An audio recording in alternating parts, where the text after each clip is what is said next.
everyone, my name is Ingrid Honkala, and today I want to share with you an amazing experience I had with my son David when he was younger, in which by using very simple tools that involve self-inquiry and awareness, he was able to shift his perception from feeling that he was not good enough to that of self-love and acceptance. This is a very handy and beautiful story of courage, self-love, and forgiveness. And I think that it might be very useful to you, and you are going to like it. So when my son was 7 years old, he started to show signs of distress and discomfort, and he was in general very down. He was just looking sad, and he was actually even like starting to act angry. Then I just was paying attention to his behavior, and we're very good at talking to each other about what is happening and the things that are happening at school, but he wasn't really talking about it. Then one night before going to bed, I asked him why he was so down, if something was happening at school that was making him feel discomfort, and he started to tear up, and he started to say, "Mom, there's something happening at school, and I think that there's something wrong with me. I think that nobody likes me. That the kids don't like me. I feel very sad." And he started to cry. Oh, of course, my heart just melted, and it just, my heart was broken at that moment. And of course, my little baby, I said, "There's nothing wrong with you. I love you. We all love you." So you don't even have words at that moment to try to solve what is happening. And he says, "I know, Mommy, I know you love me. I know you do, but I just don't feel well." That night, I tried to comfort him. I kissed him, I hugged him, and then I went to bed, and in my meditation, I asked for guidance. What can I do to resolve this? I mean, you see your baby, your 7-year-old suffering for this, and you want to do anything you have in your power to resolve it. So the very next day, it was a weekend, and the next day I actually woke up in the morning, and I had an idea in my head. I said, okay, I'm going to try to talk with him and resolve this by drawing. I had the idea of drawing things on a piece of paper and show him in a piece of paper that there was a lot of people around him that actually love him, and that there was nothing wrong with him, that he was not alone. Then I called him, we started to talk, and I said, "Look, what you told me last night, what about we grab a piece of paper and you draw in that piece of paper the people that you think that don't like you at school, or the people that you feel or treating you bad or you're not liking." So he grabbed that piece of paper, and in one of the corners he just draw all these people. It was so this one was one kid, because he started to say, "This is not the first time that it's happened to me." So in one part of the page, he drew a kid that didn't like him when he was in kindergarten, and now that he was in second grade, he drew all the kids that didn't like him and that he said that they have not been liking him for a while. So I said, okay, now these kids were drawn in this corner of the paper, and I said to him, what about we think that this entire piece of paper, that this whole piece of paper is the representation of God. All this piece of paper, for the ones that want to use this technique and don't identify themselves with the idea of God, you can use whatever you feel comfortable with to use that. What about if all this piece of paper is the representation of soul or source or spirit or ultimate reality or universe or universal love, whatever you want to say. So I said that to him. What about we think that this whole page is God? And so this is the infinite, all this love that is there for us. And now what about we start drawing all the people in this page that loves us? And I said, but the first person we're going to draw in this piece of paper is you, because it's all the love that you have for yourself. So we painted him. But then we both grabbed a pen and we started to name and draw all the people that love him. So it was mom, it was dad, we started to draw the grandparents, his aunts, uncles, cousins. We started to draw everybody, including the dog, including like animals. I mean, anybody, the teacher, the neighbors, anybody that we could think that loved him, that had good feelings, that had an affection, good feelings towards him. We just were drawing. Then suddenly, I think that this representation on the paper, it was fun, but it didn't have the power of what he needed to learn from this. It wasn't enough. So he said, Mom, I have an idea. And he ran to the kitchen. And in one of the drawers in the kitchen, I have all different tools, screwdrivers and hammer and stuff like that. And he pulled out of the drawer a tape measure. And he said, Mom, I have an idea. I want to measure with this tape all the people that love me. And I just said, okay, that's a great idea. Let's work on that. Let's measure all these people that you feel that now we know that love you, that are on this piece of paper. And he started to mention everyone: the grandma, the dad, the mom, the dog, the bird, the neighbor, the aunt, everybody. And this tape measure started to grow and grow and grow. And now we said, what about love God? Wow, that's a pretty heavy one. What about we give it a good value to that? Wow, the tape measure went really long. And then it was the part where, what about the love that you have for yourself?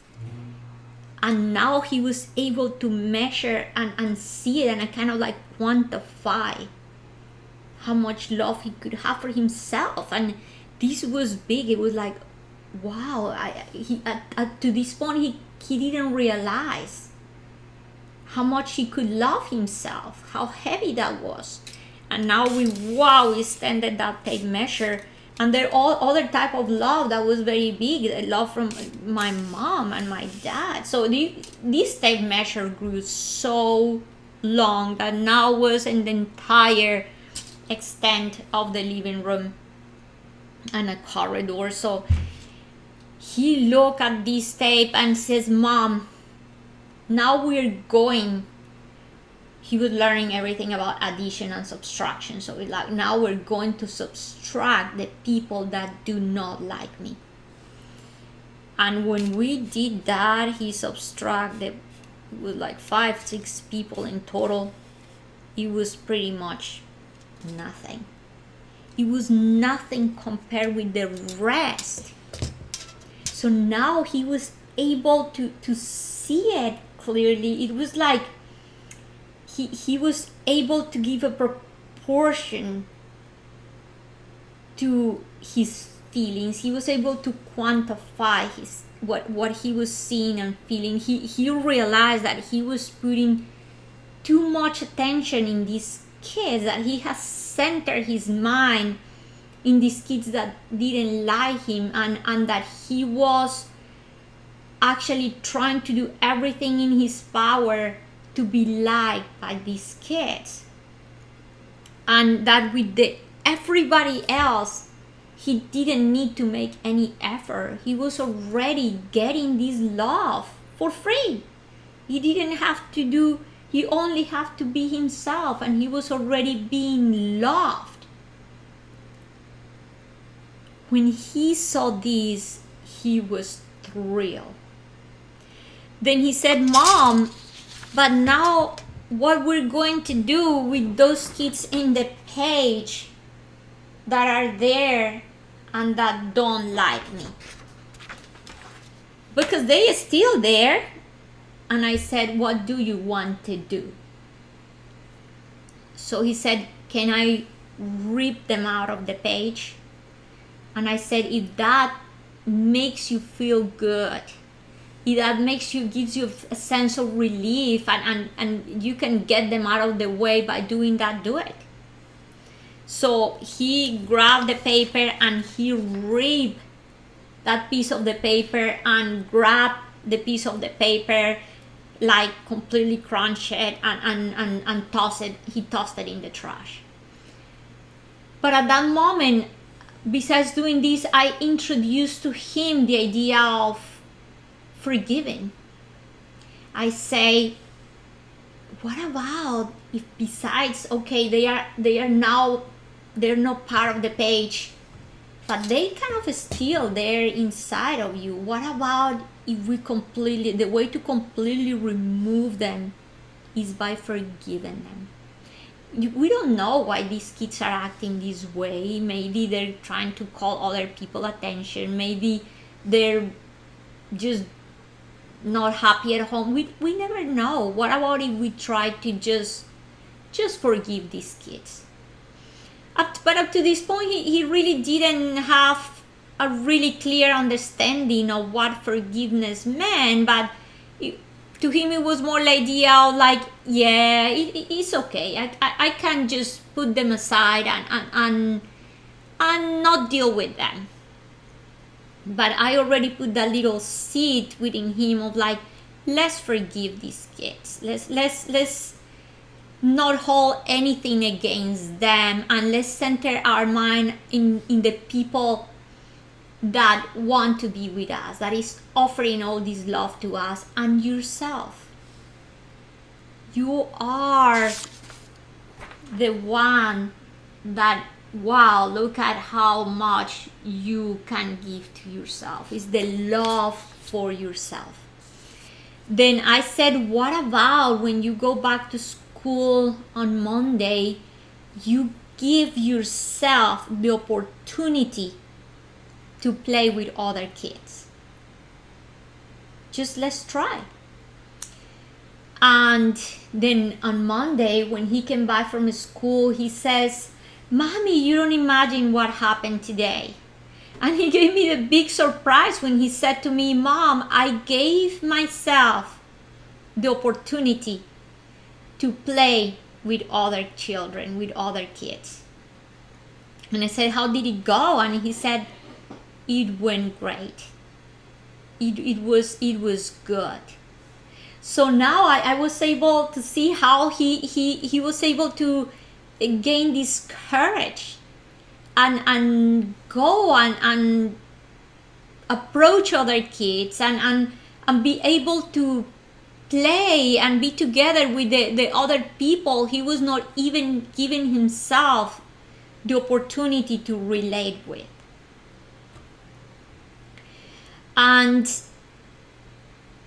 this was incredible. How with these very simple tools, he was able to shift his perception and see that there was a whole world of love around him that he was not even considering. So we actually even grabbed this page and we put it in the dining room table. That way every single night he could look at this page. Because like I said before, we learn by repetition. So the more we see it, the more we see it, the more we think about it, the more we talk about it, he started to bring this to him, to his life. So every time at breakfast, at dinner, he was sitting there at the table looking at this picture and seeing how much love he was actually getting from the world. This experience with my son also brought enormous teaching for my own self, because I realized that the most amazing gift I could have given to my son was to teach him to love himself. With all this experience, he learned to accept himself. He learned self-appreciation. He realized that he didn't have to run an extra mile to try to please other people and be loved. He saw that by being himself, that by being his authentic self, he was already being loved. He was already being appreciated by so many people, and that he could use the gift of loving himself to even have the courage he needed to go meet other people, to go establish other relationships, to open new doors for him. So even though at the beginning things didn't change at school, like his perception changed, but the things around were still the same. He was able to move on. He was able to stop what was happening with this small group of kids and start a new path. So the change didn't come from the outside. The change came from within himself. And this didn't end there. There was even more from this whole experience. And it was that a couple of years later, when he was already in 5th grade, we had moved him to a different school.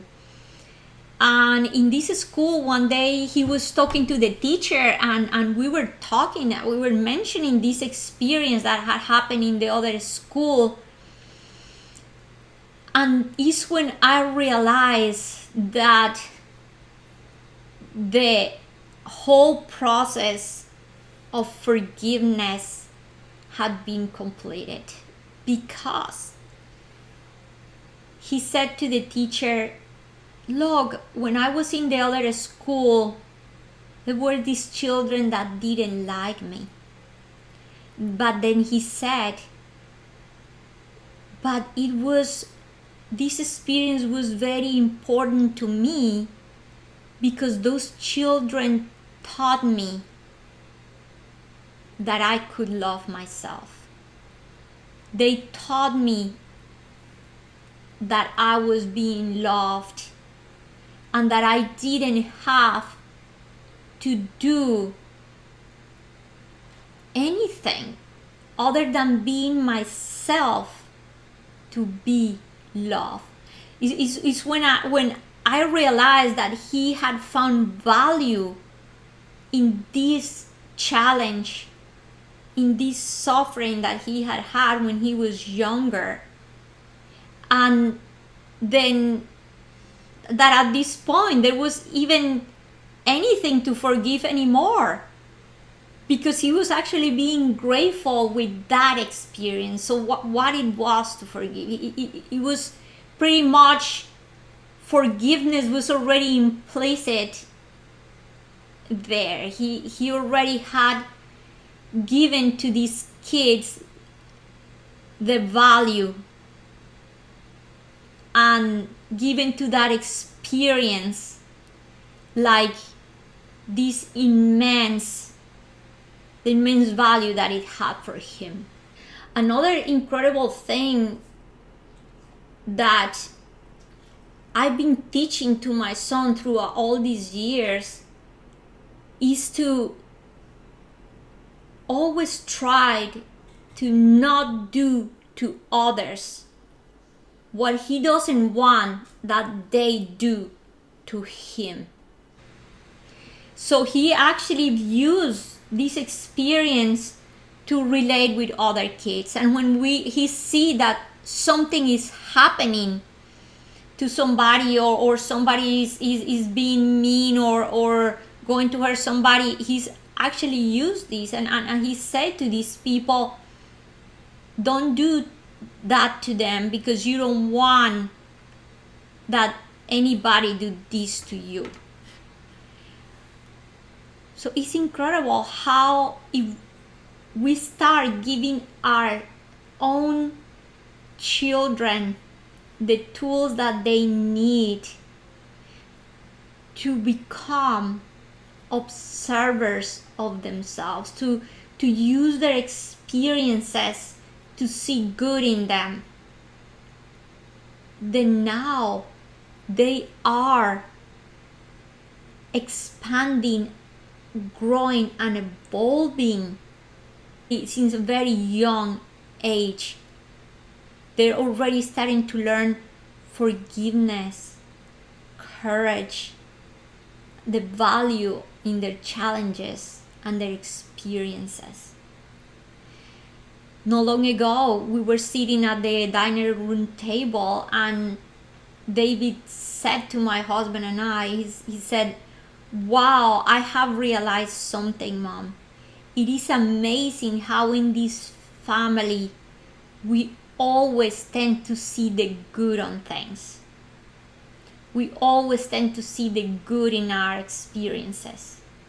And he says, "That's fun, that's amazing." And I was so in awe that he was just bringing this to the table and being aware of this. So there's so much we can be doing already in the life of our kids to resolve situations from now, not to wait later, not to wait when we are already older and really affected by anything that had happened to us. What if we can use all the school of life from now and start resolving and start growing and start learning from our experiences from the time that we are little children? I hope that this was a help and that you can use tools like this, or be open to listen to your children like I was with my son, and use this incredible idea to be able to solve a situation that was bringing my son down and keeping him in a place of darkness, a place of sadness, a place of anger. And up to this day, this never have been an issue again. He is thriving, he's a very happy boy, and he, every night before going to bed, we always say, "Who loves you the most?" He said, "You, Mom." And I said, "Who else?" "God, Mom, Dad, me. I love myself the most." So teach your children the value of loving themselves, the value of looking within. And from there, now you can look out, learn to receive and learn to give. Thank you for being here. I love you, and I'll see you next time. Bye.